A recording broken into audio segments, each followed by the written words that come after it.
አንዲት እናት በጥቅምት አቦ እንባዋን እያዘራች ልጅ እንዲሰጣት አቦዬን ተማጽና ልክ በ9 ወሩ በሐምሌ አቦ የተመኘችውን ሴት ልጅ አቀፈች።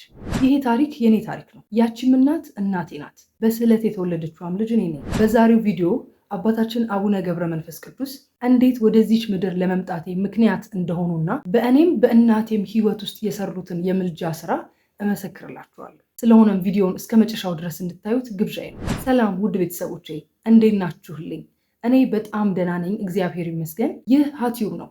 በመንፈሳዊ ህይወታችን አብረን የምናድግበት መንፈሳዊ ቻናል ነው። እንደ ከዚህ ቀደም ሁሉ እንዳስለመዳችሁኝ የሀቲዩብ ቤተሰብ የሆናችሁ ሁላችሁ ቪዲዮ ለብዙ የእግዚአብሔር ቤተሰቦች እንዲዳረስ ላይክ ማድረግ፣ ሼር ማድረግ አትርሱ። ለዚህ መንፈሳዊ ቻናል አዲስ የሆናችሁ ደግሞ የደውል ምልክቷን በመጫን የሀቲዩብ ቤተሰብ እንድትሆኑ እኔ እህታችሁ በፍቅር ጋብዛችኋለሁ። ከሁሉ አስቀድሜ እንኳን ለጻድቁ አባታችን ለአቡነ ገብረ መንፈስ ቅዱስ ዓመታዊ በዓል በሰላም አደረሳችሁ ለማለት ወዳለሁ። ሁላችንም በያለንበት ምልጃቸው በረከታቸው በሁላችን ላይ ትደር። በመግቢያ ላይ ለመጥቀስ እንደሞከርኩት እንግዲህ ዛሬ ለብዙ ዘመን ያልነገርኳችሁን አባታችን አቡነ ገብረ መንፈስ ቅዱስ በህይወቴ ያደረጉልኝን ትልቅ ነገር ልመሰክርላችሁ ነው የመጣሁት። ምናልባትም ይህን ታሪክ ለመጀመሪያ ጊዜ ይሆናል የምናገረው። እግዚአብሔር ፈቅዶ ደግሞ ዛሬ በዕለታቸው ቀን በመሆኑ እጅግ በጣም ደስተኛ ነኝ። ስለ አቡዬ የምልጃ ስራ፣ በህይወቴ ስላደረጉልኝ ነገር፣ እንዴት በሳቸው ምልጃ ወደዚች ምድር እንደመጣው ከመንገሬ በፊት ስለ አባታችን ስለ አቡነ ገብረ መንፈስ ቅዱስ ትንሽ ነገር ልንገራችሁ። አባታችን አቡነ ገብረ መንፈስ ቅዱስ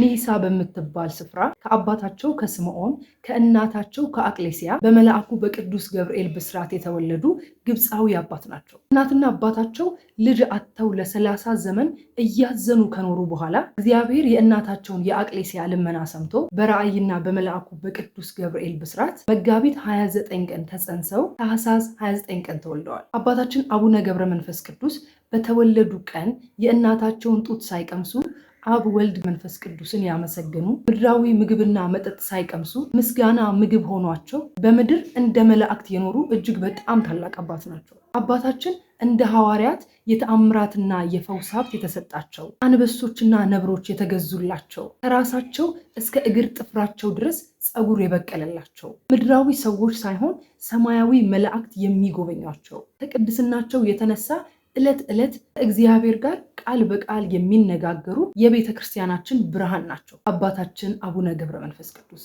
ገብረ መንፈስ ቅዱስ በዚች ምድር ላይ የኖሩት ለ562 ዘመን ሲሆን ከዚህ ዕድሜያቸው ላይ 262ቱን ዓመት የኖሩት በኢትዮጵያ ውስጥ ነው። በዚህም በኢትዮጵያ ቆይታቸው ለሀገሪቱ ምሕረትን ለማሰጠት 100 ዓመት በባህር ውስጥ ተዘግዝቀው የጸለዩ በዝቋላም ታላቅ ደብርን የመሰረቱና በዚያም ብዙ ድንቅ ተአምራትን የፈጸሙ ጻድቅ ቅዱስ አባት ናቸው። በኢትዮጵያም ስማቸው ሲነሳ አብረዋቸው የሚነሱ ገዳማት አሉ። ከነዚህም ውስጥ ዝቋላ አቦ፣ ምድረ ከብድና ዚጊቲ አቡነ ገብረ መንፈስ ቅዱስ ገዳማት ይገኙበታል። አባታችን አቡነ ገብረ መንፈስ ቅዱስ ያረፉት በዕለተ እሁድ መጋቢት 5 ቀን ሲሆን ግዝነታቸውም በመላእክት እንደሆነ ድርሳናቸው ይጠቁማል። እጅግ በጣም ከብዙ በጥቂቱ የአባታችን የአቡነ ገብረ መንፈስ ቅዱስ ታሪክ ይህንን ይመስላል። ልክ ከባህር ላይ በጭልፋ እንደ መቅዳት ነው ለመግቢያ ያህል የነገርኳችሁ። ገድላቸውን ስለሳችሁ የተጻፉ ነገሮችን ብታነቡ እጅግ በጣም ሰፊውን እውቀት ታገኛላችሁ። እኔ ለመግቢያ ያህል ነው እቺን ነገር ለመንገር የሞከርኩትኝ። በነገራችን ላይ አቡነ ገብረ መንፈስ ቅዱስ ከኢትዮጵያ ጋር ያላቸው ቅርኝነት በጣም ከፍተኛ ከመሆኑ የተነሳ ብዙ ሰው ኢትዮጵያዊ ነው የሚመስላቸው፣ ግን ግብፃዊ አባት ናቸው። ግን ኢትዮጵያ ውስጥ በጣም ረጅሙን ዘመናቸው ያሳለፉ፣ ከኢትዮጵያ ጋር በጣም ጥልቅ ግንኙነት ያላቸው፣ ለኢትዮጵያ ምሕረትን ለማሰጠት በጣም ብዙ ዋጋ የከፈሉ አባት ናቸው። እኚህን አባት አማላጅ አባት አድርጎ የሰጠን መድኃኔዓለም ክርስቶስ ክብርና ምስጋና ይግባው። እንግዲህ ዛሬ ዕለተ-ቀናቸውን በማሰብ ስለ አባታችን ስለ አቡነ ገብረ መንፈስ ቅዱስ ይህን ያህል ካልኳችሁ በእኔ ህይወት ላይ አባታችን ያሳረፉትን ተጽዕኖ ወደዚች ምድር ለመምጣቴ እንዴት ምክንያት እንደሆኑኝ ደግሞ ትንሽ ልንገራችሁ። ወላጆች ዛሬ ለእናንተ የሚሆን ትልቅ የምስራች አለኝ። ልጆቻችሁ ከ5 እስከ 10 ዓመት የዕድሜ ክልል ውስጥ ካሉ ይሄ ቪዲዮ ይጠቅማቸዋል። በእግዚአብሔር ቸርነት በቅርቡ እንደ አዲስ በጀመርነው ልጆችን የማስጠናት መርሃ ግብር እናንተ ወላጆችን የሚያሳርፍ ቆንጆ መላ ዘይደናል። ማስጠናቱ ማዕከል ያደረገው ዓለማዊውን ትምህርት ብቻ ሳይሆን ልጆች ገና በለጋ ዕድሜያቸው ከእግዚአብሔር ጋር እንዲጣበቁ የሚያደርጋቸውን መንፈሳዊ ተግባራት ሁሉ ያካተተ ነው። ልጆቹ እኛ ጋር ሲመጡ መጽሐፍ ቅዱስ የማንበብ የመጸለይ የማውጣት ተግባራትን በልካቸው ይማራሉ። በዚህ ዕድሜያቸው በዓለማዊውም በመንፈሳዊም ትምህርት ተገንብተው እንዲያድጉ ከፈለጋችሁ አንድ ስልክ ብቻ መደወል በቂ ነው። እናንተ ስራችሁን ስሩ። የልጆቻችሁን የትምህርት ጉዳይ ደግሞ ለኛ ተውልን። የዛሬው ቪዲዮ ትንሽ ፐርሰናል ነው፣ ግን ምስክርነት ለመስጠት ስለሆነ ኦኬ ልንገራችሁ። እኛ ቤተሰብ ውስጥ በጣም ሰፊ ቤተሰብ ውስጥ ነው ያደግኩት እና ብዙ ወንድሞች አሉኝ። የሴት እጥረት አለ እኛ ቤት እና እናቴ በስተመጨረሻ በጣም ሴት ልጅ እንዲኖራት በጣም ትመኝ ነበር። ብዙ ወንዶች በተከታታይ ስለወለደች የሴት እጥረትም ስለነበረ ቤት ውስጥ በጣም ሴት ልጅ ትፈልግ ነበር። እናም የጥቅምት አቦ ዕለት እንኖር የነበረው አቦ ቤተክርስቲያን ያለበት አካባቢ ነው እና ጥቅምት አቦ እንደምታውቁት ንግሳቸው ነው። በዛ ታቦታቸው ወጥቶ በቤተ መቅደሱ ዙሪያ ዑደት በሚያደርግ ጊዜ እንደነገረችኝ ሁሌ በልደቴ ቀን ባይዘዌ እንደ አዲስ ነው ይህን ታሪክ የምትነግረኝ እንዳረሳቸው ስለምትፈልግ ማለት ነው። እና ታቦቱ ወጥቶ ዑደት በሚያደርግ ጊዜ እሷ ተንበርክካ እንባዋን እያዘራች በጣም እያለቀሰች አባቴ ሌላ አልጠይቅህም፣ አንድ ሴት ልጅ ብቻ ስጠኝ፣ በቃ አንድ ሴት ልጅ ብቻ ብላ ትማጸናለች። ልክ ታቦቱ ዑደት አድርጎ ጨርሶ ሲቆም እሷም ትነሳለች ከዛ ከወደቀችበት ማለት ነው። ከዛም በኋላ በዛን ሰዓት ያው እርጉዝ ነበረች።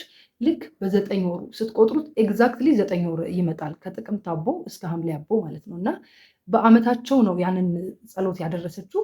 እኔም ደግሞ የተወለድኩት ሐምሌ 5 የአቦዬ የአመታቸው ቀን ነው። እና የሚገርማችሁ በጣም ከዚህ ታሪክ የሚገርመኝ ምን እንደው ታውቃላችሁ? እናቴ እኔን ስትወልደኝ ከፈሰሳት ደም ይልቅ ሴት እንደሆንኩ ሲነገራት በድንጋጤ የሆነችው ፔን ያፈሰሰችው ደም ይበልጣል እና ዶክተሮቹ ራሱ በጣም ነበር የገረማቸው። እና ሁሌ ነው የምትነግረኝ ይሄን ታሪክ ሁሌም ማለት ነው። እና አባትሽን አቡነ ገብረ መንፈስ ቅዱስን በፍጹም እንዳትረሻቸው እያለች እንደ አዲስ የልደቴ ቀን ይሄን ታሪክ ትነግረኛለች። እኔም ሰው የሚያክል ነገር ነው ያሰጡኝ፣ በጣም ትልቅ አባት ናቸው እንዳረሻቸው ብላ ሁሌ በቃ ሻማ እንዳበራ እንድዘክር ታደርገኛለች። እና በእናቴ ህይወት ውስጥ እየሰሩት ልጅን የሚያክል ነገር ያሰጧት በጣም ታላቅ አባት ናቸው።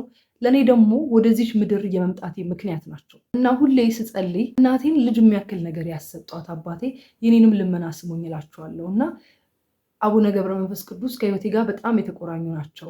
በእሳቸው ምልጃ ነው ወደዚች ምድር የመጣሁት እና በቃ አለ አይደለ ሁሌ ይህን ታሪክ ስለምትነግረኝ ምን አለ ከዚህ በላይ በቃ በጣም ባውቃቸው ብዘክራቸው እላለሁ። እግዚአብሔር ሲፈቅድ ሁሉ ነገር ይሆናል። እሳቸው ለእኔ እንዳደረጉልኝ እኔ አላደረኩም እውነት ለመናገር ግን እግዚአብሔር ቢረዳኝ አስባለሁኝ እንደዛ ለማድረግ። ዞሮ ሁሌ የልደቴ ቀን ሐምሌ 5 የልደቴ ቀን እናቴ ሁሌ ይዛኝ ትሄዳለች፣ ሁልጊዜም ይዛኝ ትሄዳለች።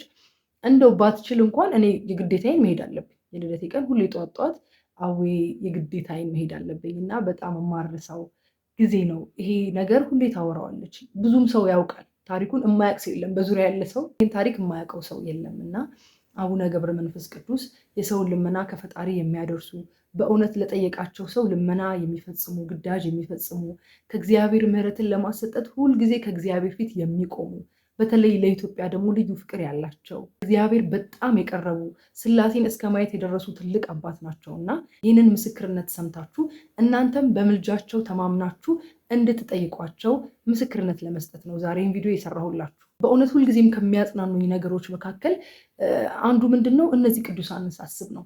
እግዚአብሔር ፊት ለመቅረብ የሚያስችል ስሙን ለመጥራት የሚያስችል ምንም በቂ ነገር የለንም። አንዳች በሰውነታችን አይገኝም። ግን እግዚአብሔር ስለ እንደነዚህ ስለነ አቡነ ገብረ መንፈስ ቅዱስ ብሎ እሳቸውን ስለመሰሉ ቅዱሳን ብሎ ሁሌ በምህረቱ ይጎበኘናል። በእነሱም ስላሉ ነው ሰርቫይቭ እያደረግን ያለ ነው እና እነሱን የሰጠን እግዚአብሔር ስሙ ይክበር ይመስገን። ልክ እንደኔ አቡ ያልደረሰለት በምልጃው ያልተባረከ ሰው አለ ብዬ አላስብም። እና ኮመንት ላይ በአቡነ ገብረ መንፈስ ቅዱስ የተደረገላችሁን የሆነላችሁን የተፈጸመላችሁን ነገር ኮመንት አድርጉልንና ምስክርነት እንስጥ። በምድር ለእግዚአብሔር የመሰከርነው ነገር በሰማይ አይቀርብንም እና አንደኛ ለእግዚአብሔር መመስከር ነው። ሁለተኛ ነገር ደግሞ ሌሎች ሰዎች እንዲበረታቱ እንዲማሩ ቅዱሳንን ምልጃ ተስፋ አድርገው ከልባቸው እንዲማጸኑ ምክንያት እንሆናለን እና ኮመንት አድርጉልን። ስለ አቡዬ ምስክርነት ሁላችንም እንስማ፣ ሀገርም ይወቅ፣ ሁሉም ሰው ይሄ ምስክርነት ይዳረስ ለማለት ወዳለሁ። በድጋሚ እንኳን ለታላቁ አባታችን ለአቡነ ገብረ መንፈስ ቅዱስ ዓመታዊ በዓል በሰላም አደረሳችሁ። በነገራችን ላይ ዛሬ መጋቢት 5 የረፍታቸውን ቀን ምክንያት በማድረግ ነው የሚከበረው። ቲክቶክም ላይ ስለ አቡነ ገብረ መንፈስ ቅዱስ እንጠያየቅ ብዬ አጭር ቪዲዮ ሰርቼላችኋለሁ። እነሱንም ጥያቄዎች ሞክሯቸው። ቲክቶክ ላይ እግዚአብሔር ረድቶን መንፈሳዊ ጥያቄና መልስ ጀምረናል። እሱም ላይ ተሳተፉ ለማለት እወዳለሁ። በዓሉን የሰላም የፍቅር የደስታ ያደርግልን። ከአባታችን ከአቡነ ገብረ መንፈስ ቅዱስ ረድኤት በረከት ያሳትፈን።